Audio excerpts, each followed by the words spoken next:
Bonjour chers survivants, j'espère que vous allez bien, que tout se passe bien pour vous et restez focus sur votre guérison. Tout va bien se passer, d'accord?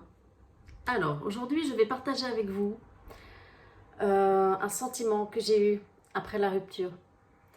Et j'aimerais bien que vous me disiez dans les commentaires si ça vous parle. Alors, je partage avec vous ce sentiment que j'ai eu de honte et ce sentiment que j'ai eu, cette impression que tout le monde allait me juger après cette relation PN. C'est l'exemple où j'allais acheter un livre sur la perversion narcissique ou sur la relation toxique. Et en passant à la caisse, je me disais, waouh, la vendeuse, elle va se dire, ah, mais il faut vraiment être stupide pour tomber dans ce genre de relation. Ah, tiens, c'est qu'elle n'a pas été fufute, la fille. Mais comment elle a pu être aussi stupide?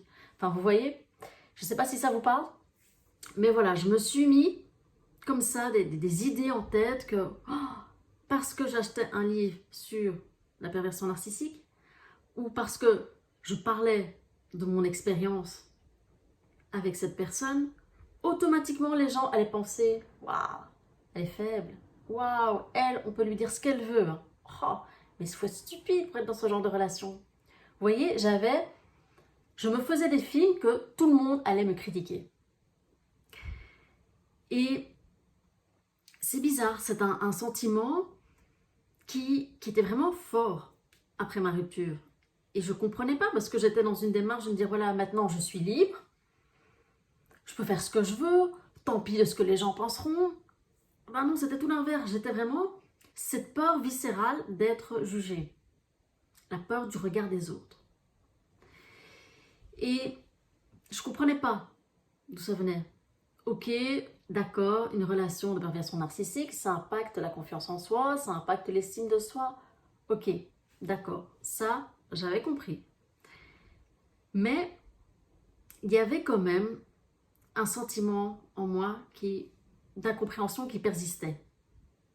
Dans le sens où, ok, j'avais honte de certaines choses que j'avais pu faire, d'avoir accepté que le PN me parle sur un certain ton, d'avoir accepté finalement de me faire qui me dit des mensonges, qui joue avec moi. Ok, mais il y avait quelque chose que je ne comprenais pas. C'était comment j'avais pu m'abaisser à un niveau aussi bas et encore me plier en quatre pour faire plaisir à cette personne. Et durant la thérapie, ok, j'avais compris ce principe d'emprise, ce principe d'avoir peur, ce principe aussi de gaslighting ou d'écran de fumée où en fin de compte, vous n'arrivez plus à penser par vous-même et vous vous remettez au jugement du ou de la PN. Ok, j'avais compris aussi ce principe d'attachement traumatique, vous savez, cette espèce d'élastique qui faisait que je retournais encore plus qu'avant vers lui. Et voilà, toutes sortes de principes, ok, j'avais compris que les PN étaient aussi des champions du monde pour jouer avec nos blessures d'abandon, de rejet. Ok. Mais j'avais quand même pas, je trouvais pas cette explication de se dire, mais comment, à un moment donné, j'ai pu me mettre dans des situations, accepter des choses où, je me demande encore à l'époque si mon estime de moi, elle était encore là.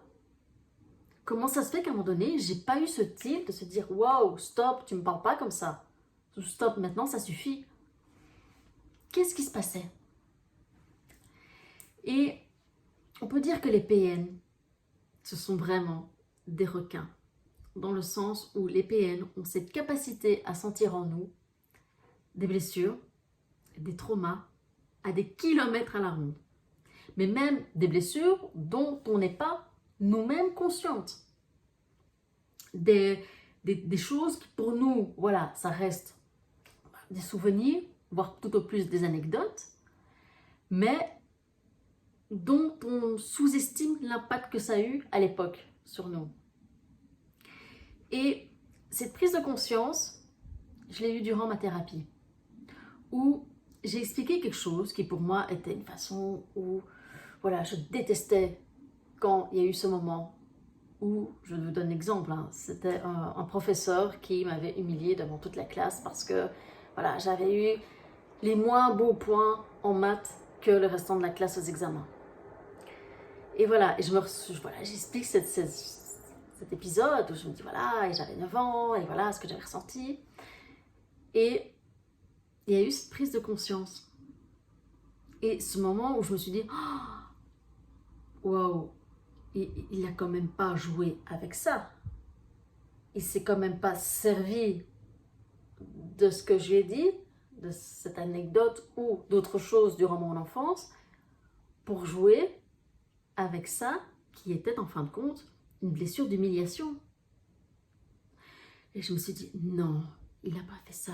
Il n'a pas été jusque-là pour me mettre sous sa coupole, pour me manipuler, pour avoir cette jouissance de voir cet objet que j'étais devenue, faire ce qu'il fallait faire pour lui.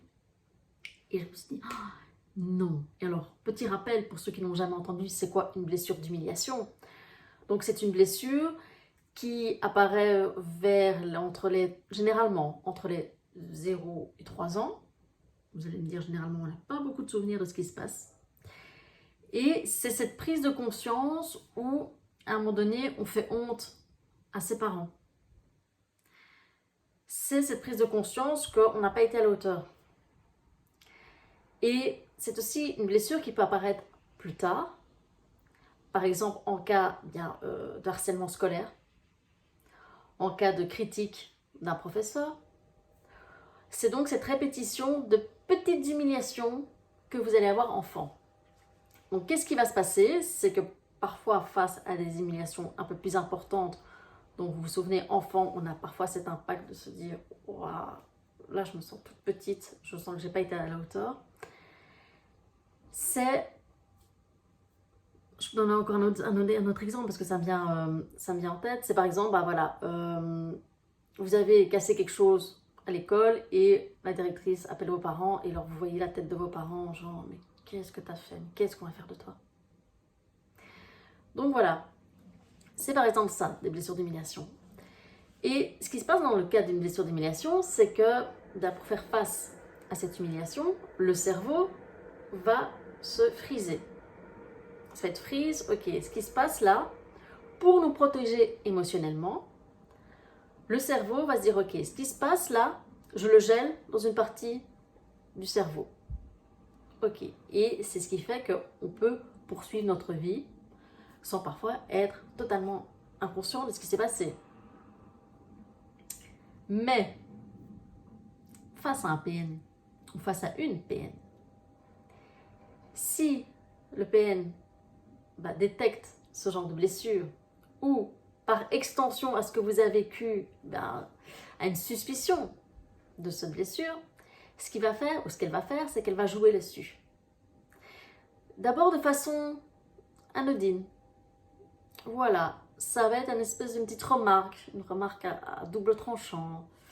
Ah oui, mais bon, de toute façon, tu as toujours eu cette tendance à faire en sorte que, voilà, à passer inaperçu. Ah bon? Ok. Parfois, ça va être des attaques un peu plus flagrantes. Oui, mais tu dis ça, c'est parce que quand tu étais petite, tes parents t'ont fait sentir que, voilà, par rapport à tes frères ou à tes sœurs. Ah, ok. Et d'abord en nous, ok, on est là, ok, pourquoi il fait appel à ça? Enfin, je comprends pas. Donc ce qu'il fait ou ce qu'elle fait, c'est que, hop, elle dégèle cette blessure. Et à force d'être dégelée, oui, cette blessure, elle se réactive. C'est ce qui fait qu'à un moment donné, je me suis retrouvée comme cet enfant devant le PN à essayer qu'il soit fier de moi, à être là en disant, à montrer, comme je l'ai dit dans une prochaine vidéo, à montrer mon bulletin, dans une précédente vidéo, mon bulletin. Ça va? T'es fier de moi? Tu sais bien ce que j'ai fait? Voilà pourquoi je me suis retrouvée de nouveau à ce statut d'enfant, parce que je réagissais comme l'enfant que j'étais à l'époque. Et oui, donc il le savait. Et c'est pour ça qu'il y a des moments où je me suis dit, mais est-ce que je suis complètement maso? Parce que, voilà, pour accepter d'être traitée comme ça et encore d'être là, c'est qu'il y avait un truc qui n'allait pas en moi, quoi. Mais tout était calculé. Il y avait quelqu'un qui, en face de moi, tirait les ficelles, qui appuyaient sur les boutons de certaines blessures. J'ai compris aussi, c'est ce qui me faisait que j'étais parfois dans des situations où je me dis, mais enfin, je tombe toujours sur des gens exécrables avec moi. Et pourquoi j'avais encore ce réflexe de dire à ces gens, non, non, je vais vous prouver que, voilà, vous pouvez m'aimer. Je vais vous prouver que je suis quelqu'un de bien. Donc tout ça, ça a pris un sens. Mais, voilà, il a fallu faire ce travail sur soi-même. Il a fallu faire ces prises de conscience. Il a fallu, eh bien, voilà, décortiquer un petit peu le passé. Mais en fin de compte, merci. Merci parce que ça a aussi expliqué pourquoi j'avais toujours ce manque de confiance en moi. Et que quand d'abord je regardais dans mon passé, à première vue, dans le rétroviseur, je voyais rien qui justifiait un tel manque de confiance en moi. Rien, je comprenais pas. Ok, manque de confiance en moi, oui, comme tout le monde, quand il faut faire des choses nouvelles, d'accord, j'ai un petit peu, ok, est-ce que je vais y arriver, est-ce que je vais y arriver, mais c'est ce que j'expliquais à mon thérapeute à l'époque, je dis, je comprends pas d'où ça vient vraiment, cette croyance que pour les autres, la vie est plus facile, que pour les autres, ils vont réussir d'office, et que moi, j'étais tout le temps en train de ramer. Pourquoi? Voilà, j'ai eu l'explication. J'ai eu l'explication pourquoi j'avais toujours ce sentiment aussi, parfois de pas oser parler. Parce que si je parlais, j'allais automatiquement avoir des bêtises qui allaient sortir de ma bouche.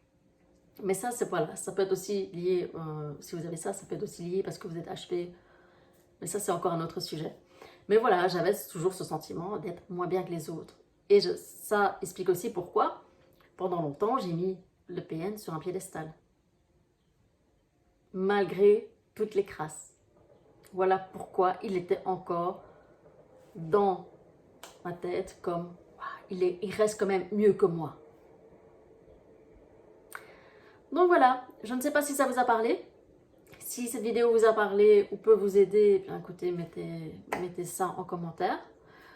Voilà, j'espère que ça va vous donner des pistes de réflexion. Et si ce n'est pas une analyse, ce n'est pas une thérapie, c'est vraiment trouver des pistes pour vous, pour votre guérison. D'accord? Courage à vous. À bientôt!